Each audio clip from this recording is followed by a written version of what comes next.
Hello, welcome to Rag Rugs by Erin. I'm Erin Halvorsen, and today I'm going to be making this video on how to make this fish rug out of sheet yarn. And we're going to go over the tools and all the different parts of it. And I want to talk about a couple things of the size of this first. This is a pretty large rug. It is 41 inches long. And it is 34 inches wide across here approximately. But I want to show you, if you change your materials, this has 1.5 inch strips, the one that you're viewing here. This one has some that are 2 inches, and so it changed this rug. Some of this material, this is a thicker material here as well. So here we've got 2-inch strips, and some of them are thick materials that were in here. That's just the nature of these materials. So this one already is going to be 3-4 inches wider across here, and so I'm thinking at least that here, so in length. So when you're keeping that in mind, depending on what you choose, if you go with a smaller hook than what I'm doing it with, it's going to be a little smaller. If you go with smaller strips or thinner strips, you're going to also affect the size of it. But this just gives you an idea of what you're going to be working with. So also, we're going to go over the tools. Mr. Cameraman, did you feel like you got a good look at this? Sometimes I hurry a little bit and I'm trying to... Okay? At the end, I also show you, we start off here a little different, and I show you how to get that nice line by putting a border on there and also framing it in. So that's going to be the last part of it, and I will show you that as well. Okay? So let's go ahead and go on. I would like you to have 5 or 6 sheets available to work on this project. You won't use all of them in this one fish, but you need to have all of them so you don't run out. And I will be talking at different stages through the video of how I planned and that type of thing, so you can come up with a scheme. You don't have to do it exactly the same way I do, but it's always nice to see what I did, and then you can alter it and change it up, and you can probably come up with some really fantastic ideas of ways to do it. But let's just kind of follow what I've done. First of all, let's talk about the tools. Here, this is a P-hook. This one I had specially made for me. I have a cherry wood one available on my website. It's a little bit longer. It's 8.5 inches, and it has a longer throat here, and it has a resting place here, and it also has this little grabbing area to rest your finger in and set it here. It's really comfortable. I had it designed for me, and there is one available. You can use just a regular P and get the same effect, and that's absolutely fine. This one's just really comfortable for my hand.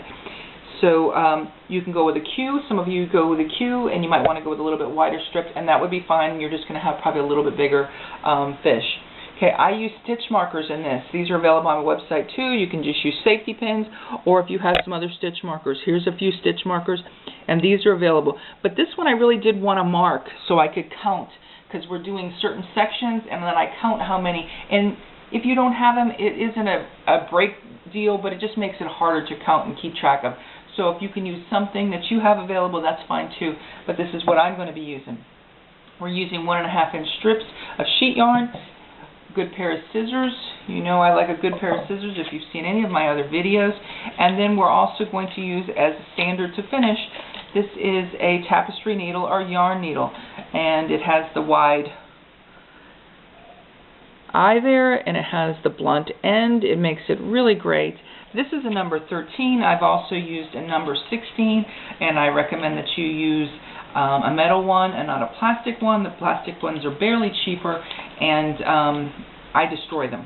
So, and I don't think I'm that rough, but apparently I'm pretty rough. So why would you save 13 cents and have it break on you when you can spend a little bit more? Okay, so we're going to go ahead and get started, Mr. Cameraman. And let me move this out of his way so he can come in and get nice close-ups. And if you've seen my videos, he's really great, Lyle is my husband, about getting the camera shots right over my shoulder. So we're going to do a slip stitch or a slip knot to get started. We're going to do it slow. You're going to take your sheet yarn and you're going to cross over with the long end like that, forming a loop, and you're going to pull your material through. Okay, make sure you leave a long enough tail. At the very end, near the end, we'll incorporate it in. Okay, so then you're going to tighten it up. You're going to want the shorter end, or the tail, in the same hand that you're holding your hook in. And this one starts with only 4 chain stitches. Make sure they're loose enough. So we're going to do 4 chain stitches is all it starts with. You're going to cross over and pull your material through. There's 1. Cross over, pull your material through. 2. Cross over, pull your material through. 3. Cross over, pull your material. So now we have 4 chain stitches. This is going to be the tip of the fish where the mouth is. Okay, and this is how you start it.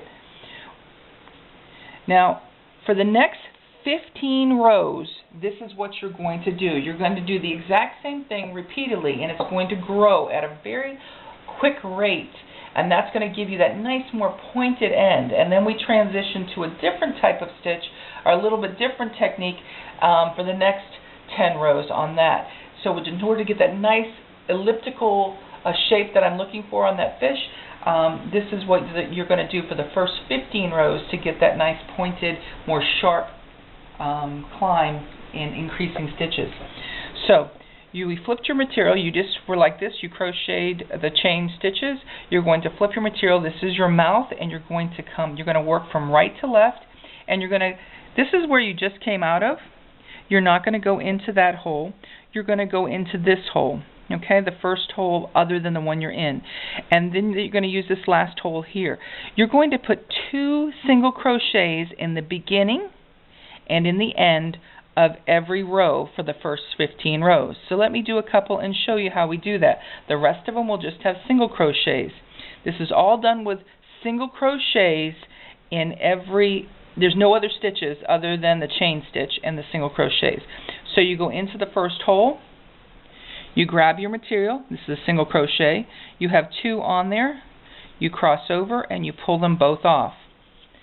Now because it's the first hole or stitch that we're going into of the row, we're going to put 2 single crochets in there. So you go back into that same hole, grab your material, got 2 on there, cross over and pull them both off.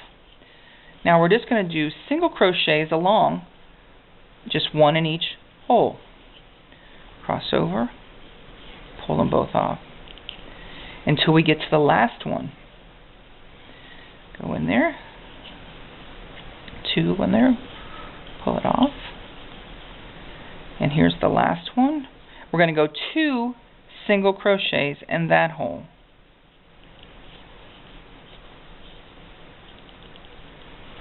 So this is the first one.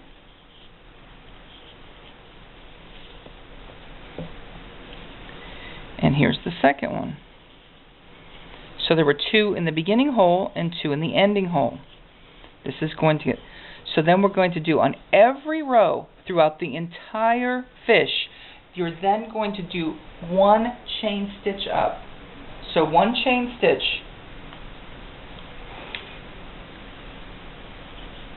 There's your 1 chain stitch. You're going to flip your work. You're always working from right to left. See how this is kind of big along here, and it looks kind of, oh, I don't know how she's going to blend that in and make that look decent. You will see how I do that. Okay, this is where the first stitch goes in, and this will look the same over. This is your first row. 1 row. We're not going to be including this where we started. This is your first row. You're going to do 15 of them. There's your first hole where you're going to put 2 single crochets in. So you're going to go into that hole, cross over, pull them both off. Going to do 2 in that first hole. Back into that same hole. Pull them both off. The rest of them will have single crochets until we get to the next. I'm going to go down here a little quicker and show you how we transition back up and start again. And you can replay this if you need to see it again. These are all single crochets just as we go along all the way down until we get to the end. We're going into that hole.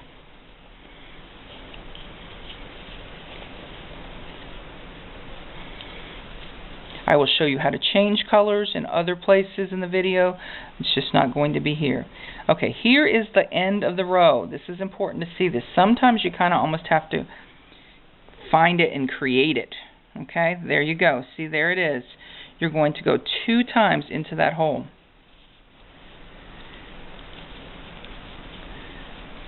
I noticed the first 1 or 2 rows is harder, and then after that it's easier. So it's good that you're seeing me struggle a little bit so you don't think, oh, I'm doing it wrong. You're not doing it wrong. See, you can see that hole a little better the first time. Going to go in a second time because you put 2 single crochets in each beginning and end. We're going to do 1 chain stitch, and we're going to flip our work and work right to left. I'm going to do it one more time, show you how to do this. Start it in here. Here's your first hole right there. And you're going to do 2 single crochets in that first hole. Okay, now something else you're going to notice when I get to the next place, and I've got to point out because it will start arching a little bit, and you'll think, I'm doing it wrong. You're not, I assure you. See, 2 single crochets, and then back to a single crochet, only 1 in the hole. Okay, we're going to switch over to the next phase so you can see that. You can stay right there, Mr. Cameraman.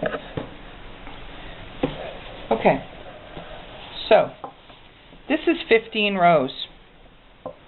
Okay, this is the 15 rows.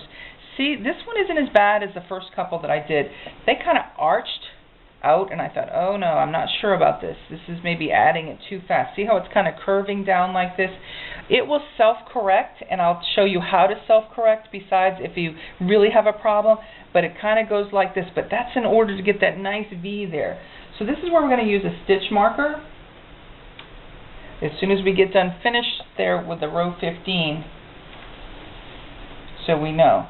I'm going to finish this row off so you can see the row getting finished and show how to transition up. We're still doing just single crochets just like we did on the first piece and the starting piece.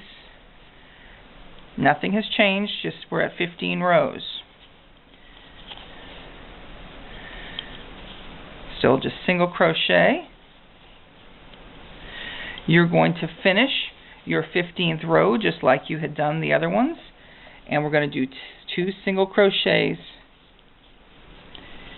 in that.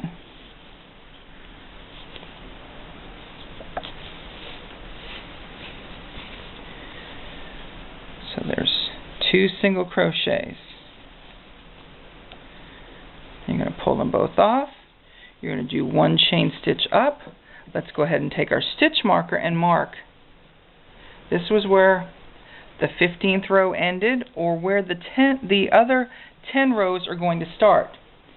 I'm going to flip it. Okay, and how you start this is you still go into that hole, the same beginning hole, which is right here, but you're only going to do 1 single crochet into this first hole. Instead of 2, you ended with 2, you start with 1. Okay, so you ended with 2, but after you do your chain stitch, you're only going to do 1 in that hole that we have been doing 2 in. Okay, I'm going to do this quickly because this is all just single crochets, and I'm going to stop talking in just a moment, and I'm going to speed this video up so you can just see me get to the other end. So either that or I'll delete it or edit it, but either way I'm going to get you to the other end so you can see how I get transition up and show you with 2 single crochets in the end, a chain stitch up, and 1 single crochet after I flip it.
Okay, I'm going to bring you back, and we're back, and we're going to finish off. You can see these single crochets are just one in each hole.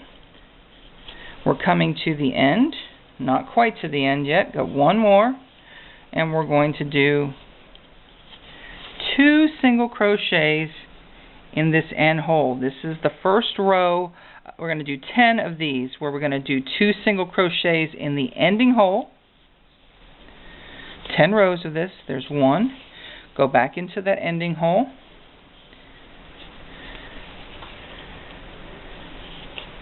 So 2 single crochets in the ending hole.